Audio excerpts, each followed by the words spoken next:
নমস্কার বন্ধুরা, আজকে নিয়ে এসেছি প্রতিদিনের মতো একটি নতুন সরকারি চাকরির আপডেট, যেখানে বলা হয়েছে 44,000 শূন্য পদে পোস্ট অফিসে মাধ্যমিক পাশে নিয়োগ। অর্থাৎ পোস্ট অফিসে যে ডাক বিভাগ রয়েছে এবং এই ডাক বিভাগে কিন্তু কর্মী নিয়োগ করা হবে, তার যোগ্যতা রয়েছে মাধ্যমিক পাস। তো এখানে পদের নাম রয়েছে, পোস্ট অফিসের যে নিয়োগের মাধ্যমে বিভিন্ন ধরনের পদ নেওয়া হবে সেই পদগুলি রয়েছে branch postmaster, assistant branch postmaster অথবা ডাক সেবক। শূন্যপদের সংখ্যা কিন্তু এখানে রয়েছে 44,000-এর বেশি। এর জন্য শিক্ষাগত যোগ্যতা কী রয়েছে? যে কোনো স্বীকৃত স্কুল বোর্ড কিংবা সংস্থা থেকে ন্যূনতম মাধ্যমিক পাস কিন্তু থাকতে হবে এবং বয়স সময়সীমা হতে হবে তোমাদের ন্যূনতম 18 থেকে 40 বছর পর্যন্ত।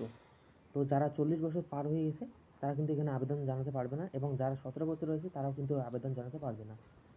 তোমাদের এখানে বেতন কিন্তু দেওয়া হবে ব্রাঞ্চ পোস্টমাস্টার পদের ক্ষেত্রে 12,000 থেকে শুরু হবে, 29,380 টাকা পর্যন্ত দেওয়া হবে, এবং অ্যাসিস্ট্যান্ট ব্রাঞ্চ পোস্টমাস্টার বা ডাকসেবক এই পদের জন্য তোমাদের যথাক্রমে 10,000 থেকে শুরু হবে বেতন এবং 24,470 টাকা পর্যন্ত দেওয়া হবে। নিয়োগ প্রক্রিয়া শিক্ষাগত যোগ্যতার ভিত্তিক মেরিট লিস্ট তৈরি করা হবে।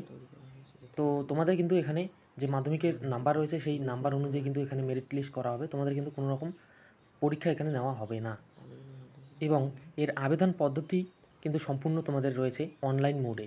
এখানে কিন্তু কোনো অফলাইন মোডের সিস্টেম নেই। তো অনলাইনে তোমরা আবেদন করে নেবে এবং মেরিট লিস্ট পরবর্তীতে তোমাদের চলে আসবে। তো এখান থেকে কিন্তু তোমাদের কোনো রকম পরীক্ষা দিতে হবে না। সেই অনুযায়ী, অর্থাৎ তোমাদের যে নাম্বার রয়েছে মাধ্যমিকের, সেই নাম্বার অনুযায়ী কিন্তু তোমাদের মেরিট করা হবে। এর জন্য তোমাদের কী কী লাগবে? এর জন্য রেজিস্ট্রেশনের জন্য কিন্তু তোমাদের সর্বপ্রথম অনলাইন ওয়েবসাইটে গিয়ে তোমাদের মোবাইল নম্বর এবং ইমেল আইডি দিয়ে একটি পাসওয়ার্ড ও আইডি বানিয়ে নিতে হবে, এবং সেখানে তোমাদের যে ফটো, সিগনেচার এবং এছাড়াও তোমাদের যাবতীয় যে মাধ্যমিক পাসের ডকুমেন্ট অর্থাৎ রেজাল্ট এবং নাম্বার, এগুলি কিন্তু সঠিকভাবে ফিল আপ করে সাবমিট করে দিতে হবে। এবং তোমাদের কিন্তু আবেদনের সর্বশেষ তারিখ রয়েছে আগস্টের 5 তারিখ, অর্থাৎ আগস্ট মাসের 5 তারিখ পর্যন্ত কিন্তু আবেদন তোমাদের চলছে এবং হবে। তো এই রয়েছে অফিসিয়াল যে নোটিশ, জিডিএস অর্থাৎ গ্রামীণ ডাকসেবক, এই নোটিশটি থেকে কিন্তু তোমরা সম্পূর্ণ বিস্তারিত যা তোমাদের জানার রয়েছে সেগুলি তোমরা দেখতে পারো, এবং অফিসিয়াল ওয়েবসাইটে গিয়েও তোমরা কিন্তু এই নোটিশটি পেয়ে যাবে। আবেদনটি কীভাবে সম্পূর্ণ করবে তার সম্পূর্ণ ভিডিও আমি খুব শীঘ্রই নিয়ে আসবো।